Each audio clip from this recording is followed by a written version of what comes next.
નમસ્કાર અને 24 ન્યૂઝ નેટવર્કમાં આપનું સ્વાગત છે। ગુજરાતના સૌથી મોટા સમાચાર આજની બ્રેકિંગ ન્યૂઝ છે। રાધનપુરમાં દબાણ હટાવવાની કાર્યવાહી સામે વિપક્ષનો ઉગ્ર વિરોધ। નગરપાલિકાની કાર્યવાહી બાદ શહેરમાં રાજકીય માહોલ ગરમાયો। વિપક્ષ અને સ્થાનિકો દ્વારા ભેદભાવપૂર્ણ કાર્યવાહીનો આક્ષેપ। પ્રભાવશાળી લોકો બચ્યા, ગરીબોના મકાનો તોડી પડાયા વિરોધકારીઓ। લોકોને સામાન અને બાળકોના દફતર બહાર કાઢવાનો સમય ન મળ્યો આરોપ। નગરસેવક જીયાબેન ઠાકોર, રફીકભાઈ કાંચી અને જાબીર હુસેન ભાટિયા ધરણા પર બેઠા। સરકાર પર વાલાદવલાની નીતિ અપનાવવાનો લગાવ્યો ગંભીર આરોપ। પહેલા આવાસ આપ્યા, હવે એ જ મકાનો તોડી પાડવામાં આવી રહ્યા છે વિરોધ પક્ષ। વિરોધ દરમિયાન લોકો કલાકો સુધી ભૂખ્યા તરસ્યા રહ્યા હોવાનો દાવો। ફારૂક મેમણ અને હુરેખાન બલોચ દ્વારા વિરોધકારીઓ માટે ભોજનની કરાઈ વ્યવસ્થા। રિપોર્ટર ભગીરથસિંહ જાડેજા, સાંતલપુર। રાધનપુરમાં દબાણ હટાવવાની કાર્યવાહી સામે વિપક્ષનો ઉગ્ર વિરોધ। નગરપાલિકાની કાર્યવાહી બાદ શહેરમાં રાજકીય માહોલ ગરમાયો। વિપક્ષ અને સ્થાનિકો દ્વારા ભેદભાવપૂર્ણ કાર્યવાહીનો આક્ષેપ। પ્રભાવશાળી લોકો બચ્યા, ગરીબોના મકાનો તોડી પડાયા વિરોધકારીઓ। લોકોને સામાન અને બાળકોના દફતર બહાર કાઢવાનો સમય ન મળ્યો આરોપ। નગરસેવક જીયાબેન ઠાકોર, રફીકભાઈ કાંચી અને જાબીર હુસેન ભાટિયા ધરણા પર બેઠા। સરકાર પર વાલાદવલાની નીતિ અપનાવવાનો લગાવ્યો ગંભીર આરોપ। પહેલા આવાસ આપ્યા, હવે એ જ મકાનો તોડી પાડવામાં આવી રહ્યા છે વિરોધ પક્ષ। વિરોધ દરમિયાન લોકો કલાકો સુધી ભૂખ્યા તરસ્યા રહ્યા હોવાનો દાવો। ફારૂક મેમણ અને હુરેખાન બલોચ દ્વારા વિરોધકારીઓ માટે ભોજનની કરાઈ વ્યવસ્થા। રિપોર્ટર ભગીરથસિંહ જાડેજા, સાંતલપુર।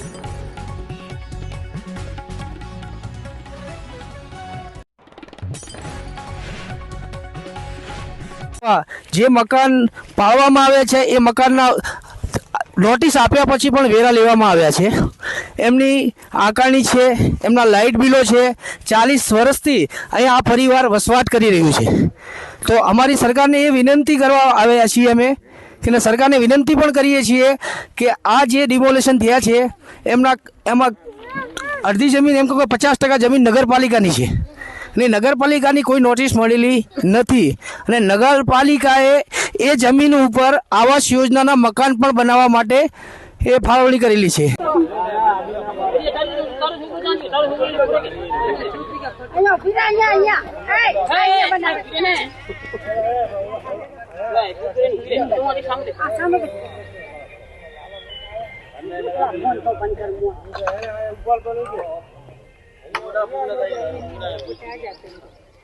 છોકરી अपन બહાર ની રજડે હે અને આ સરકાર જુઓ તમે ગરીબોની ખોટી ખોટી મોટી વાતો કરતી ગોગળ વાતો આપ જોઈ શકો છો। અત્યારે એ લોકો ઘર વિહોણા કરી નાખે છે। ભૂખ્યા નરસા અહીંયા બેઠા છે પાલિકા બજેટ માટે આવીને રાધનપુર। બેન તમે અહીંયા કેમ આવ્યા છો? અમે અહીંયા આગળ અમારા ઘરની પાલિકામાં અમારા બચ્ચાઓને અમારા મકાનો પાડ્યા પણ જે ભાજપના મકાનો જે ઉમેદવાર આપશે એમના કેમ મકાનો નહીં પાડતા અને બધાએ નોટિસ મળી એમના મકાનને કેમ ના પાડે? અમારે મકાન પડે, અમારે મકાન જુઓ, જાતો અમને કઈ રહેવાની સગવડ કરી આપો, જાતો અમને ગમે અહીંયા ઘર આપો, ગમે એ કરી આપો પણ અમને આપો, અમારી સહાયતા કરો નતા અમે અહીંથી કઈ જવાના નથી। બરોબર, અમે 40-50 વર્ષથી આ ગરીબ લોકો બધા જ રહે, વેરા ભરીએ છીએ, લાઇટ બિલ ભરીએ છીએ અને અમને મકાને સહાય મળી છે 3.5 લાખ રૂપિયાની।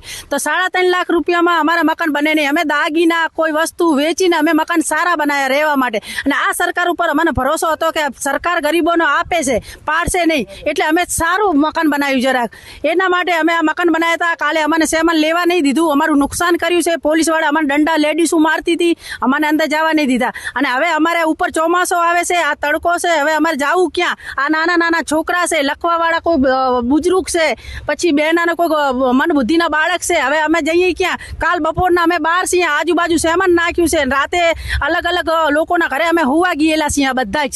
બરોબર, આવી પરિસ્થિતિ લાઈન રાખી દીધી છે આ લોકોએ। આપી એમના મકાન હજી ઉભા છે, કાલે નોટિસો આપી, અમે દાવો કરેલો છે અને અમારા સંગત બધાએ દાવા કરેલા જ છે, તો એમના મકાન હજી ઉભા છે।